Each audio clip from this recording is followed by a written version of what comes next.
Hello, friends. Today's Bible passage is 1 Samuel chapters 19 through 20. Saul told his son, Jonathan, and all the attendants, to kill David. But Jonathan was very fond of David, and warned him, "My father Saul is looking for a chance to kill you. Be on your guard tomorrow morning. Go into hiding, and stay there. I will go out and stand with my father in the field where you are. I will speak to him about you, and will tell you what I find out." Jonathan spoke well of David to Saul his father, and said to him, "Let not the king do wrong to his servant David. He has not wronged you, and what he has done has benefited you greatly. He took his life in his hands when he killed the Philistine. The Lord won a great victory for all Israel, and you saw it, and were glad. Why then would you do wrong to an innocent man like David by killing him for no reason?" Saul listened to Jonathan, and took this oath: "As surely as the Lord lives, David will not be put to death."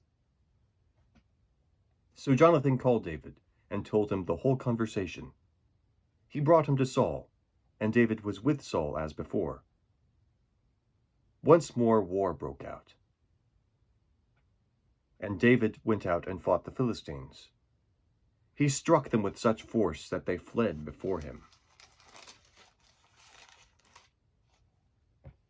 But an evil spirit from the Lord came upon Saul as he was sitting in his house with his spear in his hand. While David was playing the harp, Saul tried to pin him to the wall with his spear, but David eluded him as Saul drove the spear into the wall. That night David made good his escape. Saul sent men to David's house to watch it and to kill him in the morning. But Michal, David's wife, warned him, "If you don't run for your life tonight, tomorrow you'll be killed." So Michal let David down through a window, and he fled and escaped. Then Michal took an idol and laid it on the bed, covering it with a garment and putting some goat's hair at the head. When Saul sent the men to capture David, Michal said, "He is ill." Then Saul sent the men back to see David and told them, "Bring him up to me in his bed, so that I may kill him." But when the men entered, there was the idol on the bed, and at the head was some goat's hair. Saul said to Michal, "Why did you deceive me like this, and send my enemy away so that he escaped?" Michal told him, "He said to me, 'Let me get away. Why should I kill you?'" When David had fled and made his escape, he went to Samuel at Ramah and told him all that Saul had done to him. Then he and Samuel went to Naioth and stayed there. Word came to Saul, "David is in Naioth at Ramah." So he sent men to capture him. But when they saw a group of prophets prophesying, with Samuel standing there as their leader, the Spirit of God came upon Saul's men, and they also prophesied. Saul was told about it, and he sent more men, and they prophesied too. Saul sent men a third time, and they also prophesied. Finally, he himself left for Ramah, and went to the great cistern at Seku. And he asked, "Where are Samuel and David?" "Over in Naioth at Ramah," they said. So Saul went to Naioth at Ramah, but the Spirit of God came even upon him, and he walked along prophesying until he came to Naioth. He stripped off his robes and also prophesied in Samuel's presence. He lay that way all day and night. This is why people say, "Is Saul also among the prophets?" Then David fled from Naioth at Ramah, and went to Jonathan and asked, "What have I done? What is my crime? How have I wronged your father, that he is trying to take my life?" "Never," Jonathan replied. "You are not going to die." "Look, my father doesn't do anything great or small without confiding in me. Why would he hide this from me? It is not so." But David took an oath and said, "Your father knows very well that I have found favor in your eyes, and he has said to himself, 'Jonathan must not know this, or he will be grieved.' Yet as surely as the Lord lives and as you live, There is only a step between me and death." Jonathan said to David, "Whatever you want me to do, I'll do for you." So David said, "Look, tomorrow is the new moon festival, and I'm supposed to dine with the king. But let me go and hide in the field until the evening of the day after tomorrow. If your father misses me at all, tell him, 'David earnestly asked my permission to hurry to Bethlehem, his hometown, because an annual sacrifice is being made there for the whole clan.' If he says, 'Very well,' then your servant is safe. But if he loses his temper, you can be sure that he is determined to harm me. As for now, show kindness to your servant, for you have brought him into a covenant with you before the Lord. If I am guilty, then kill me yourself. Why hand me over to your father?" "Never," Jonathan said. "If I had the least inkling that my father was determined to harm you, wouldn't I tell you?" David asked, "Who will tell me if your father answers you harshly?" "Come," Jonathan said, "let's go out into the field." So they went there together. Then Jonathan said to David, "By the Lord, the God of Israel, I will surely sound out my father by this time the day after tomorrow. If he is favorably disposed toward you, will I not send you word and let you know? But if my father is inclined to harm you, may the Lord deal with me, be it ever so severely, if I do not let you know and send you away safely. May the Lord be with you as he has been with my father. But show me unfailing kindness like that of the Lord as long as I live, so that I may not be killed. And do not ever cut off your kindness from my family, not even when the Lord has cut off every one of David's enemies from the face of the earth."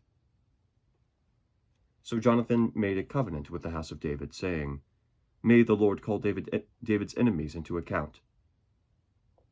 And Jonathan had David reaffirm his oath out of love for him, because he loved him as he loved himself. Then Jonathan said to David, "Tomorrow is the new moon festival. You will be missed, because your seat will be empty. The day after tomorrow, toward evening, go to the place where you hid when this trouble began, and wait by the stone Ezel. I will shoot 3 arrows to the side of it, as though I were shooting at a target. Then I will send a boy and say, 'Go find the arrows.' If I say to him, 'Look, the arrows are on this side of you, bring them here,' then come, because as surely as the Lord lives, you are safe, there is no danger. But if I say to the boy, 'Look, the arrows are beyond you,' then you must go, and because the Lord has sent you away. And about the matter you and I discussed, remember, the Lord is witness between you and me forever."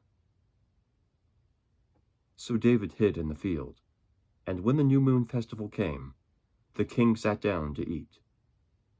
He sat in his customary place by the wall opposite Jonathan, and Abner sat next to Saul. But David's place was empty.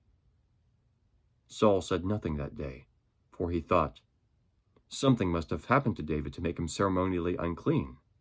Surely he is unclean." But the next day, the second day of the month, David's place was empty again. Then Saul said to his son Jonathan, "Why hasn't the son of Jesse come to the meal, either yesterday or today?" Jonathan answered, "David earnestly asked me for permission to go to Bethlehem. He said, 'Let me go, because our family is observing a sacrifice in the town, and my brother has ordered me to be there. If I have found favor in your eyes, let me get away to see my brothers.' That is why he has not come to the king's table." Saul's anger flared up at Jonathan, and he said to him, "You son of a whore! Don't I know that you have sided with the son of Jesse to your own shame, and to the shame of your mother who bore you? As long as the son of Jesse lives on this earth, neither you nor your kingdom will be established. Now send and bring him to me, for he must die." "Why should he be put to death? What has he done?" Jonathan asked his father. But Saul hurled a spear at him to kill him. Then Jonathan knew that his father intended to kill David.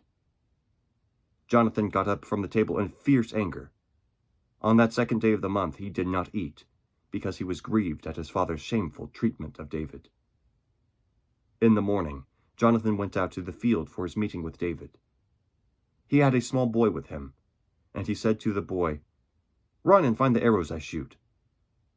As the boy ran, he shot an arrow beyond him.